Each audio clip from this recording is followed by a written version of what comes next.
السلام عليكم ورحمة الله وبركاته. أهلا وسهلا بالسادة المشاهدين. يا أخوان، قبل ما أدخل للموضوع اللي بدي أحكي عنه، أدعوكم أنكم تشتركوا في قناة الأستاذ كمال فيكتور الحداد. الأستاذ كمال فيكتور الحداد من الأخوة المسيحيين أحرار المسيحيين في دمشق. تعرفت على قناته بالصدفة من حوالي الأسبوع.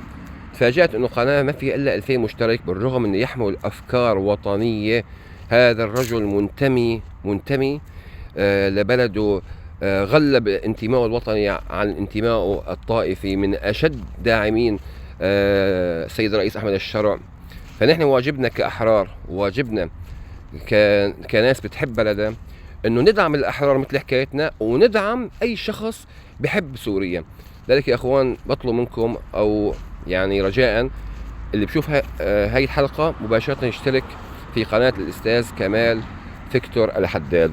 ندخل سريعا إلى موضوعنا. يا أخوان، أنا حياتي كلها غربة، يعني عمري تقريبا 44 سنة، قضيت من حياتي 35 سنة غربة في بلدان متفرقة. فكنت دائما لما أصادف أصدقاء أو أخوة من بعض الدول العربية، فتلقى هيك لما أناقشهم أشعر إن في عندهم بعض الأفكار العنصرية باللا شعور تبعه. يعني بيحكي، هو ما قصده يكون عنصري، لكن عم بيحكي كلام عنصري من حيث لا يدري. ليش يا اخوان؟ غالبا بتكون هي البلد، بدون ما نحدد اسم هي البلد، في كتير بلدان يعني على كل الاحوال عربيه واسلاميه تعرضت ل يعني حروب اهليه.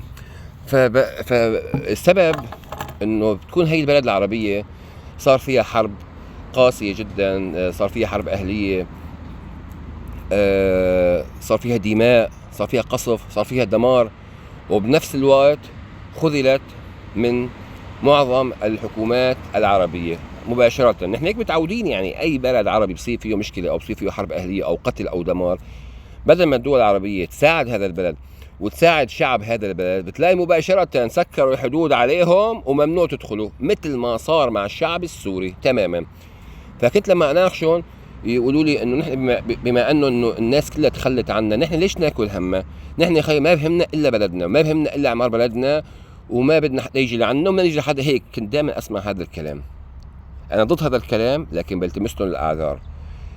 الا يا اخوان الشعب السوري، الا يا اخوان الشعب السوري، والله هذا الكلام طالع من قلبي بصدق وبدون تحيز، ومو لأني سوري، وأنا أبعد ما أكون عن الانتماء الإقليمي أو الانتماء المناطقي أو الانتماء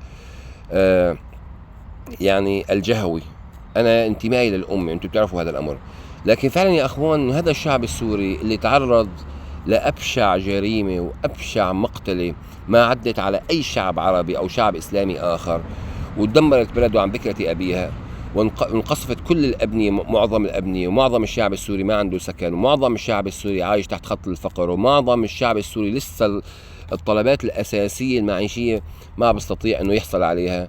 لكن بتلاقي تفكير الشعب السوري أنه عجيب، يعني عجيب تفكير الشعب السوري، بالإضافة أنه بده يعمر بلده، لا فكر بفلسطين. انت يعني ما عندك تاكل، انت هلا ما عندك بيت، انت بدك تتزوج، انت في مطالب اساسيه بحياتك لازم تكون شغله فكرك. مع ذلك هي المطالب الاساسيه ما شغلت فكر الشعب السوري عن فلسطين. ما عم بيع شعارات هون، والله ما عم بيع شعارات، لكن لاحظوا، روحوا افتحوا اليوتيوب، بتلاقي كثير من المؤثرين السوريين اللي عندهم قنوات عم بيحكوا على هذا الامر، وبلشوا يحكوا عن الملاحم والفتن، وانه الفتح القادم هو فتح الاقصى، وعمر الكيان كذا وكذا، وصار فعلا اهتمام الشعب السوري بهذا الامر. فصراحة ما بتلاقي هاي الميزة الا عند الشعب السوري، انه يعني منتمي تماما لهذه الامة، رغم كل الخذلان، رغم الخذلان الكبير جدا من كل الحكومات العربية بدون استثناء، ومن كل الحكومات الإسلامية بدون استثناء. لما أنا بحكي عن الخذلان، نعم يا أخوان، خذلان الشعب السوري أو المواطن السوري ما عاد له مكان يروح له. ممكن تلاقيه متواجد في هاي البلد ولا في البلد الثاني، لكن إما بدخل له تهريب، إما بكون اشترى فيزا ودفع آلاف الدولارات، وفيزا كتير صعبة، وهذا الأمر غير مقبول. يعني كان لازم الدول العربية تفتح أبوابها لكل الشعب السوري، خاصة هذا الشعب السوري الجبار اللي بتحطه بالصحراء بيعمل لك إياها جنة.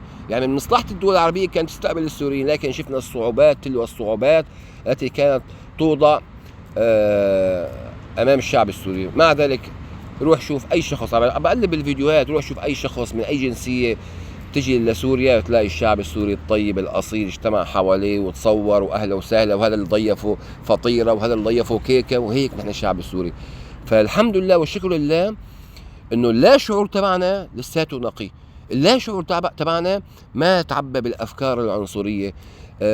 مع أني لو تعبى الأفكار العنصرية أنا بلتمس الأعذار للشعب السوري، لكن والله يا أخوان هذا دلالة كتير كبيرة إنه هذا فعلا شعب مبارك، ودلالة قطعية إنه فعلا لما النبي صلى الله عليه وسلم بارك في الشام وفي اليمن فعلا هي الأراضي مباركة، وشعوب هذه الأراضي شعوب مباركة. وأكبر دليل مثل ما قلت لكم إنه بدل ما يكون الشعب السوري تفكيره كلها إنه بدنا نعمر بلدنا وبدنا نطورها وبدنا وما بهمنا إلا بلدنا، لأن نحن الناس كلها قابلتنا بالخذلان. بتلاقي الشعب السوري نعم بده يطور بلده، وبنفس الوقت وعلى مساواة واحدة ونفس الأهمية إنه إن شاء الله الخطوة الثانية هي فلسطين والمسجد الأقصى. وسمعتوا هذا الكلام وصار حديث الساعة. أنا كتير بتشكر الشعب السوري، وأنا بوجه لهم هيك رسالة حب إنه أنتوا تاج على الراس يا أخوان، والله تاج على الراس، وأنتوا إن شاء الله راح تصنعوا الحدث، وأنتوا بإذن الله راح ترجعوا العزة ورفعة الرأس لهذه الأمة. طبعا مع احترامي لكل الشعوب العربية والإسلامية، لا أحد يفكر أبدا إنه أنا بكره شعب أو أنا بشوف حالي أفضل من شعب. لا، أنا بوصف هيك جزئية أو يعني عم بسلط الضوء على جزئية أنا شعرتها ولمستها عند الشعب السوري. واللي ما بصدقني يحمل جواز سفره ويتوجه للأراضي السورية ويعاشر الشعب السوري ويشوف حديث الشارع، راح فعلا يصدق كلامي. يعني يشوف عنده عين اليقين، نشوف هذا الشعب السوري شنو عم بيحكي عن فلسطين وفتح فلسطين، تناسى همه وحاليا حامل هم الأمة. هذا كل شيء لهذا اليوم، والسلام عليكم ورحمة الله وبركاته.